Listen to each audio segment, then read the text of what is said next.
configuration and its specification. Configuration and its specification. तो जो arrangement होती है ना एटम के इर्द गिर्द, उसको हम उसकी कॉन्फ़िगरेशन बोल देते हैं. जैसे ये मेरे पास है ये, तो ये जो 4 ग्रुप हैं इनको मैंने अरेंज करा इस सेंट्रल कार्बन एटम के इर्द गिर्द, तो ये इसकी कॉन्फ़िगरेशन होगी. अब मैं इसको इस तरह से भी अरेंज कर सकता हूँ, OH, COH, CH3 और ये H. डिफरेंस है, ये OH राइट साइड पे, ये OH लेफ्ट साइड के ऊपर है, तो ये हमारे पास 2 इसकी रिप्रेजेंटेशन होगी. एक इसमें से प्लस लैक्टिक एसिड हो जाएगा और एक में से minus lactic acid. This is lactic, these are lactic acid and of course these are non superimposable mirror images of each other. अब ये D एंड L सिस्टम क्या है? देखो, एक आपको पढ़ा रखा है पहले D एंड L, डेक्स्ट्रोरोटेटरी, लिबोरोटेटरी, इसको प्लस से इसको माइनस से. तो ये जो कैपिटल D और कैपिटल L है, इसका इन दोनों का इस D और L से कोई लेना देना नहीं है. स्मॉल d और स्मॉल l से कोई लेना देना नहीं है. ये जो हमारे पास D है या प्लस है, ये जो L है ये जो माइनस है, these are related to the direction of rotation of the plane polarised light. लेकिन ये जो D है और ये L है, देखो है ये भी डेक्स्ट और ये भी लिबो, लेकिन ये रोटेटरी नहीं है. ये बिल्कुल हमारे पास जो है वो D और L असाइन किए जाते हैं कंपाउंड्स को on the basis of group present on right side और ऑन द लेफ्ट साइड. देखो जैसे मेरे पास सिंपल से सिंपल ये हमारे पास CHO, OH, H, CH2H, COH, CHO, CH2OH और ये H. अब इसको बोलते हैं D, ग्लिसरल्डिहाइड, ग्लिसरल्डिहाइड. और ये प्लस D और ये हमारे पास क्या L और ये ग्लिसरल्डिहाइड. देखो अब यहाँ पर आपको क्लियर हो जाएगी बात कि यहाँ पे मेरे पास ये जो D है, ये जो OH ग्रुप प्रेजेंट है, this is on right side. But जब हम प्लेन पोलराइज्ड लाइट की बात करेंगे, this will rotate plane polarised light to the right side, right direction. यहाँ पे जो OH है that is present on the left side of the central this asymmetric carbon atom.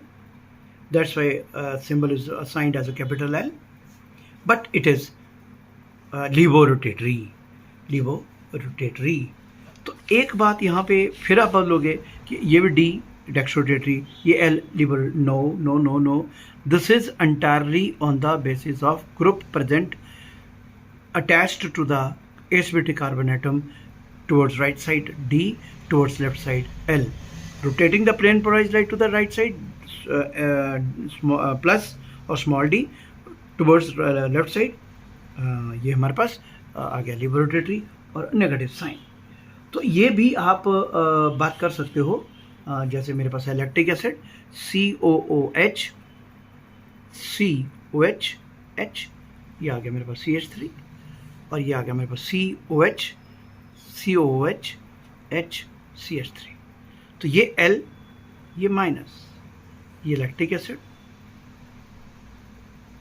This is D, ये plus lactic acid. ठीक है, तो ये हमारे पास और entirely on the basis of arrangement of the group in the space, capital D and capital L हमारे पास है.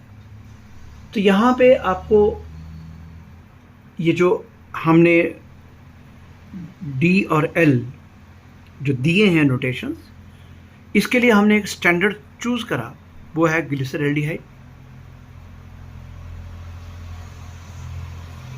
ये वाला, ये जो मैंने आपको बताया, ये ग्लिसरल्डिहाइड. तो यहाँ पे आपको ये बता दूं मैं कि it may be concluded that any compound that can be prepared from or converted into D plus glyceraldehyde will belong to D series. अब आप समझ गए होंगे, कोई भी कंपाउंड जिसको बनाया जा सकता है या जिसको कन्वर्ट किया जा सकता है D प्लस ग्लिसरॉल्डिहाइड के बीच में, उसको बोल देते हैं हम D सीरीज कंपाउंड। कोई भी कंपाउंड जिसको हम बना सकते हैं या जिसको हम कन्वर्ट कर सकते हैं L माइनस ग्लिसरॉल्डिहाइड से, उसको बोल देंगे हम कौन सा कंपाउंड, L सीरीज के कंपाउंड्स बोल देंगे। अब क्वेश्चन आता है कि भैया ग्लिसरॉल्डिहाइड में ऐसा क्या आ गया कि हमने उसको चूज कर लिया एज स्टैंडर्ड ग्लिसरॉल्डिहाइड के बेसिस के ऊपर, क्यों? पहली बात तो ये है कि ये ग्लिसरॉल्डिहाइड है, this is the simplest carbohydrate, simplest carbohydrates, Aldo triose है ना, ठीक है ना। और इसकी कॉन्फ़िगरेशन को हम आराम से कोरिलेट कर सकते हैं। और दूसरी बात, ये जो ग्लिसरॉल्डिहाइड है इसको हम दूसरे कंपाउंड्स में बड़ी आसानी से कन्वर्ट कर सकते हैं by the simple reactions, that is by glyceraldehyde को जो है वो एज ए स्टैंडर्ड चूज़ करा। मैंने आपको बताया डी ग्लिसरॉल्डिहाइड प्लस से आप कन्वर्ट करते हो या कंपाउंड को कन्वर्ट करके ये बनता है तो डी सीरीज़, आपका एल ग्लिसरॉल्डिहाइड को चूज़ करते हुए नए कंपाउंड बनाते हो या नए कंपाउंड से आप ये वाला अपना एल ग्लिसरॉल्डिहाइड बनाते हो, उसको हम एल सीरीज़ बोल देते हैं। अब correlation of configuration and rotation, अब इसमें हमारे पास कोई कोरिलेशन जो है वो नहीं बोल सकते हम। डी जो है हमारे पास कैपिटल डी और capital L, that is entirely on the basis of group arrangement of the group around asymmetric carbon atom, उसका रोटेशन से कोई भी लेना देना नहीं है।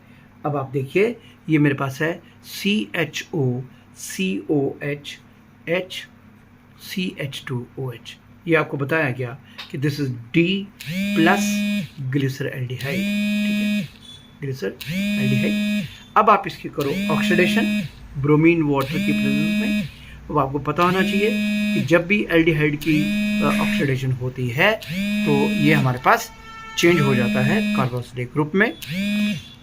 तो ये कार्बोक्सिलिक ग्रुप मेरे पास आ गया COOH COH H और ये CH2OH। अब ये है मेरे पास D माइनस ग्लिसरिक एसिड।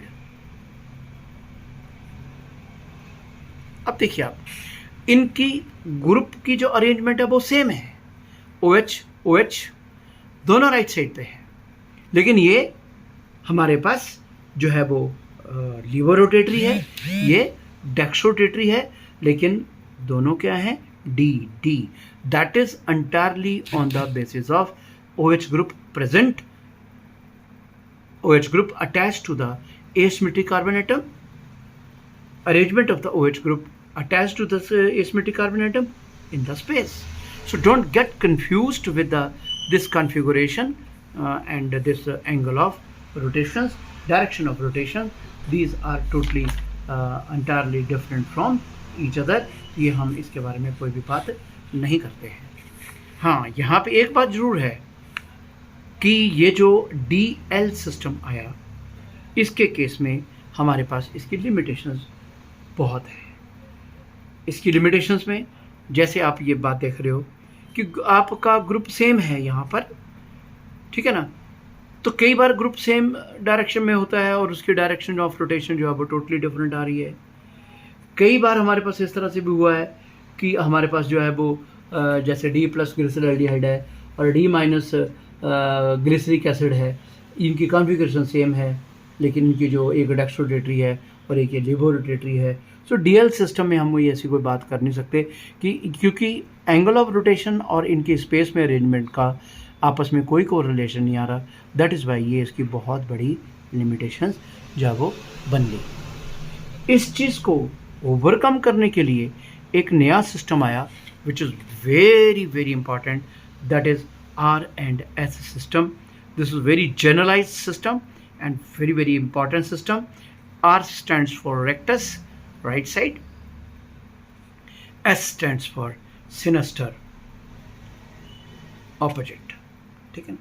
सो ये हमारे पास इसके कुछ हमारे पास जो रूल्स हैं वो आपको याद करने पड़ेंगे, याद रखने पड़ेंगे. आपको एग्ज़ाम में भी आपको कंपाउंड दिया जाएगा और उसमें आपको ये पता करना पड़ेगा कि कौन सा आर है और कौन सा लेफ्ट है विद रिस्पेक्ट टू. मतलब कई बार ऐसा भी होता है कि ये compound with respect to this carbon क्या रेक्टस है या with respect to this carbon sinister है, ये फाइंड आउट करो.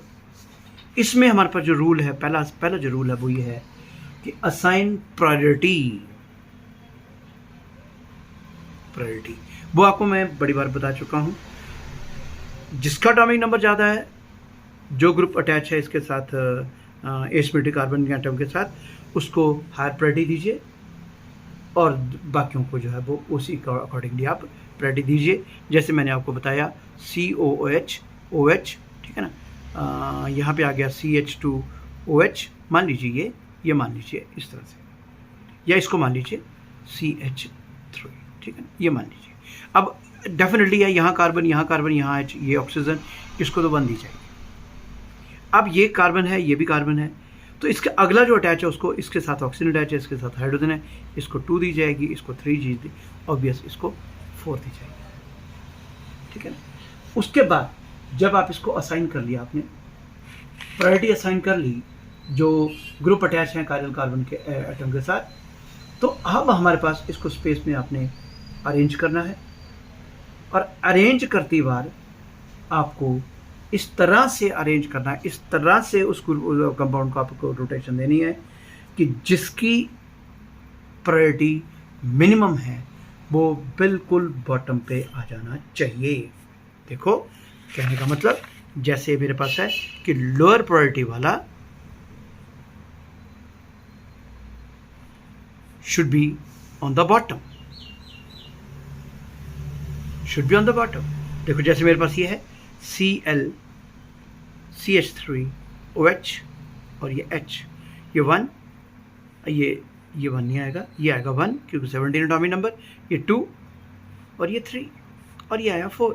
अब ये लोअर प्रायोरिटी वाला नीचे है तो नीचे है, ठीक है, इट्स ऑलराइट. तो हमें इसमें कुछ नहीं करना है, ठीक है ना. अब अगर ये हमारे पास जब अरेंजमेंट आप दे दी, आपने प्रायोरिटी दे दी, उसके बाद आपने higher priority to lower priority जाना है. और higher priority to lower priority को जब आप अपनी आंखें रोटेट करोगे, अगर वो राइट तरफ को घूम रही है देन इट इज़ R, और अगर ये बाईं तरफ को घूम रही है देन इट इज़ S, ठीक है ना. तो ये हमारे पास अगर एंटी क्लॉकवाइज आ रही है तो S, क्लॉकवाइज आ रही है तो हमारे पास जो है वो R. तो ये हमारे पास इस तरह से बात आई. अब इसके लिए सीक्वेंस रूल क्या है? सीक्वेंस रूल वो ये, पहली बात, जो लोअर प्रायोरिटी वाला है, लो प्रायोरिटी वाला, that should be on the bottom. अगर ये बॉटम है फिर आपने कुछ नहीं करना है. ठीक है. अगर हमारे पास आइसोटोप्स हैं, if 2 atoms are isotopes of the same element, the atom जो हमारे पास है जिसका मास ज़्यादा है, that should be given higher priority. मतलब if isotopes are present among isotope, the atom with high atomic mass should be given higher priority. मतलब Cl Br HD, this is deuterium. अब Br number 1 आएगा, obvious chlorine number 2 आएगा. अब ये isotope है deuterium and protium, तो इसका होता है 2, इसका 1 होता है, तो इसको 3 दे देंगे और इसको देंगे हम 4. या एक आपका सीक्वेंस रूल कि अगर आइसोटोप प्रेजेंट है तो। अच्छा, अगर हमारे पास if 2 or more atoms directly attached to chiral atom have same atomic number, then हम जो है वो नेक्स्ट को जो है वो प्रायोरिटी देंगे। If atoms attached to chiral carbon have same atomic number, then next atom attached to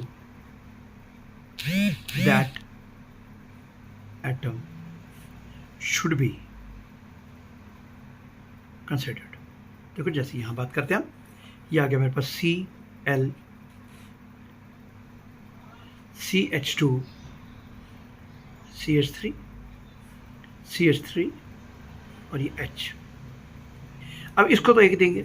अब यहाँ भी कार्बन है, यहाँ भी कार्बन है, लेकिन इसके बाद तीनों हाइड्रोजन, इसके बाद इसके साथ एक कार्बन अटैच हो तो इसको नंबर 2 दे देंगे हम।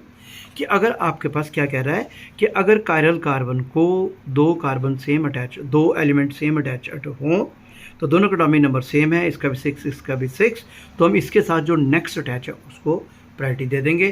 तो जैसे मेरे पास ये आ गया, इसको तीनों हाइड्रोजन, इसको कम से कम एक कार्बन अटैच है, इसको हाई प्रायोरिटी चली गई और ये हमारे पास इस तरह से आ गया। नेक्स्ट हमारे पास आ जाती है बहुत इंपॉर्टेंट कि अगर कोई एटम डबल या ट्रिपल बॉन्ड के साथ अटैच है, डबल या ट्रिपल बॉन्ड के साथ अटैच है तो उसको अगर डबल के साथ हो तो 2 बार कंसिडर किया जाएगा, ट्रिपल के साथ हो तो उसको 3 बार कंसिडर किया जाएगा। जैसे C डबल बॉन्ड हो, अब इसको मैं CO और O कंसिडर करूंगा। C ट्रिपल बॉन्ड N, अब इसको मैं CN N N कंसिडर करूंगा। देखो जैसे मेरे पास आ गया HC है ना, मान लीजिए NH2, ठीक है ना। अब यहां पे तो हमारे पास कोई प्रॉब्लम ही नहीं है। अब इसके और इसमें कंपैरिजन करना हो तो इसके साथ कौन अटैच है? नाइट्रोजन, ठीक है ना। इसके साथ कौन अटैच है? नाइट्रोजन। अब अगली जो बात करेंगे वो क्या अटैच करेंगे हम यहाँ पे, तो ये ट्रिपल बॉन्ड के साथ हो तो इसके साथ तो 3 नाइट्रोजन है, naturally this will be given priority इसको, क्योंकि यहाँ तो तीनों हाइड्रोजन है। तो अब हम ये जो है ये हाइड्रोजन है, इस कार्बन को हाइड्रोजन अटैच है, तो चाहे यहाँ पे नाइट्रोजन थी, यहाँ भी नाइट्रोजन थी। अब हम उसको नेक्स्ट को लेंगे, तो नेक्स्ट जो लेना अपने एसिमेट्रिक कार्बन को है, नाइट्रोजन को नहीं लेना है, लेना आपने एसिमेट्रिक। अब इस एसिमेट्रिक कार्बन को नाइट्रोजन कॉमन थी तो अगला कौन हो गया? हाइड्रोजन, लेकिन इसके साथ अगला कौन हो गया? नाइट्रोजन, लेकिन इसको आपने 3 बार कंसिडर करना है। ये होगी बात हमारे पास। अब जैसे मेरे पास ये है, देखो इसको मैं और डिटेल में बता देता हूँ कि जैसे CH2OH, C double bond OH, CH2 CH3 और CH3, यहाँ हम कंसिडर करेंगे CHH, यहाँ हम कंसिडर करेंगे COO, ठीक है ना, सॉरी HOO, यहाँ आ जाएगा 3 बार H, यहाँ पे आ जाएगा 2 बार H और एक आ जाएगा C, क्योंकि एक इसके साथ कार्बन अटैच है और 2 इसके साथ हाइड्रोजन अटैच है, और इसकी तो हमारे पास आ जाएगी एक H अटैच है, एक H अटैच है और एक C अटैच है। इसके साथ एक H अटैच, CH2OH, ठीक है ना, O, यहाँ आ जाएगा O, एक H इस तरह ना, CHHOH C, ये एसिमेट्रिक कार्बन था, इसको एक कार्बन अटैच हो गई, इस कार्बन को एक जो कार्बन अटैच है इसका एक H अटैच हो गया, एक H अटैच हो गया, एक O अटैच हो गया। इस कार्बन को एसिमेट्रिक को जो कार्बन अटैच है उसके साथ तीनों हाइड्रोजन अटैच है। इस कार्बन के साथ हमारे पास जो पहले तो डबल बॉन्ड हुआ है, 2 बार ऑक्सीजन, ठीक है ना, इसको तो हम 2 बार ऑक्सीजन ही बात करेंगे, है ना, क्योंकि इसके साथ तो ये जो H अटैच है ये इस कार्बन के अटैच है, तो ये 2 बार ऑक्सीजन का अटैच, इसको हम कंसिडर कर लेंगे। ध्यान देना इसको आप कि जिस एसिमेट्रिक कार्बन को ये भी कार्बन, ये भी कार्बन, ये भी कार्बन, ये भी कार्बन, चारों के चारों कार्बन अटैच हैं। अगर हमने अब प्रायोरिटी देनी है तो उसके बाद का जो एटम अटैच है कार्बन के साथ हमने उसको कंसिडर करना है। अब यहाँ पे उसके बाद तो तीनों हाइड्रोजन अटैच है। अब इस कार्बन को डबल बॉन्ड हो तो इसको 2 बार ऑक्सीजन लेंगे और एक एच है तो 2 ऑक्सीजन 1 एच आ गया। इस कार्बन को जिस ये कार्बन अटैच है इसके साथ 2 बार कार्बन है, 2 बार हाइड्रोजन है और 1 कार्बन है। यहाँ पर 2 बार हाइड्रोजन है और 1 और ऑक्सीजन है। अब देखिए प्रायोरिटी कैसे आएगी। डेफिनेटली इसको 2 ऑक्सीजन, इसको नंबर 1 प्रायोरिटी। अब यहाँ पे हमारे पास एक एच है, 2 एच है और एक तीसरा कौन है, O है। यहाँ पर भी 2 एच है, यहाँ पे भी 2 एच है, 3 एच है। सो 2 एच तो कॉमन होंगे, तो हमने तीसरा लेना है। तो तीसरा जब लेंगे तो यहाँ पे कार्बन है और यहाँ पे हाइड्रोजन है और यहाँ पे कार्बन है और यहाँ पे ऑक्सीजन है। डेफिनेटली इसका एटॉमिक नंबर ज़्यादा आ गया, इस कार्बन को प्रायोरिटी नंबर 2 देंगे। अब इसके केस में तो केस हमारे पास कोई कन्फ्यूज़न ही नहीं है, क्योंकि यहाँ पे हमारे पास तीनों हाइड्रोजन है, यहाँ पे कम से कम 1 कार्बन है। कन्फ्यूज़न था यहाँ पर कि यहाँ पर कार्बन, यहाँ पे दोनों हाइड्रोजन, यहाँ पे भी 2 हाइड्रोजन, तो नेक्स्ट ये कार्बन है और ये ऑक्सीजन, ये प्रायोरिटी आ गई। तो इस तरह से हम इसको प्रायोरिटी रूल जो है वो दे देंगे। तो ये हमारे पास आ गई बात इसकी कि हमने किस तरह से इसको हमने जो है वो सिलेक्ट करा। मैं आपको दोबारा से फिर बोल रहा हूँ, सीक्वेंस रूल क्या है। सीक्वेंस रूल है कि पहले दीजिए आप प्रायोरिटी, ठीक है ना। पहले दी आपने प्रायोरिटी, जिसका एटॉमिक नंबर सबसे कम वो प्रायोरिटी उसको जो है वो लोएस्ट मिलेगी, जिसका एटॉमिक नंबर ज़्यादा उसको प्रायोरिटी सबसे ज़्यादा प्रायोरिटी मिलेगी। अगर आइसोटोप्स अटैच हैं इसमें कार्बन, जिसका एटॉमिक मास ज़्यादा होगा, क्योंकि आइसोटोप में एटॉमिक नंबर तो सिमिलर आ जाएगा, एटॉमिक नंबर 1, तो जिसका एटॉमिक मास ज़्यादा उसको प्रायोरिटी ज़्यादा देंगे। प्रोटियम एंड ड्यूटेरियम ये इस तरह से इसमें हमने कंसिडर करा। अगर हमारे पास सिमिलर एटम्स अटैच्ड हैं, जैसे इस कार्बन, इस कार्बन को ये भी कार्बन, ये 2 डिफरेंट है, तो Cl का एटॉमिक नंबर सबसे ज़्यादा नंबर 1 दे दिया। अब यहाँ कैसे सीक्वेंस, तो यहाँ पे हम नेक्स्ट एलिमेंट में चले जाएंगे। यहाँ पे तीनों हाइड्रोजन है, यहाँ पे कम से कम 1 कार्बन है, तो यहाँ पे हमारे पास H और C आ गया। तो डेफिनेटली यहाँ पे कौन आ गई, H और H, यहाँ तीनों H है, इसको नंबर 2 देंगे, ये 3 आ गया और ये 4 आ गया। अब यहाँ पे हमारे पास ये है कि अगर कोई एलिमेंट डबल बॉन्ड या ट्रिपल बॉन्ड से अटैच है तो डबल बॉन्ड वाले को 2 बार और ट्रिपल बॉन्ड वाले को आप 3 बार कंसिडर करेंगे। उसके बेसिस के ऊपर आप इसको प्रायोरिटी दे देंगे। तो ये हमारे पास इस तरह से इसके बारे में बात हुई। तो इतना आप पढ़ो, फिर नेक्स्ट लेक्चर में आपको मैं R एंड S कैसे असाइन किए जाते हैं, we will discuss that one. So get ready, और classes are going to start from 4th of October। As I have already told you, पहले भी बता चुका हूँ मैं आपको कि जैसे ही आपकी ऑफलाइन क्लासेस शुरू होंगी आपके ऑर्गेनिक के टेस्ट शुरू हो जाएंगे। तो क्योंकि जब तक टेस्ट नहीं हुए आपका सब्जेक्ट जो है वो पक्का नहीं होगा, तो ये आप तैयार रहिए। All the best.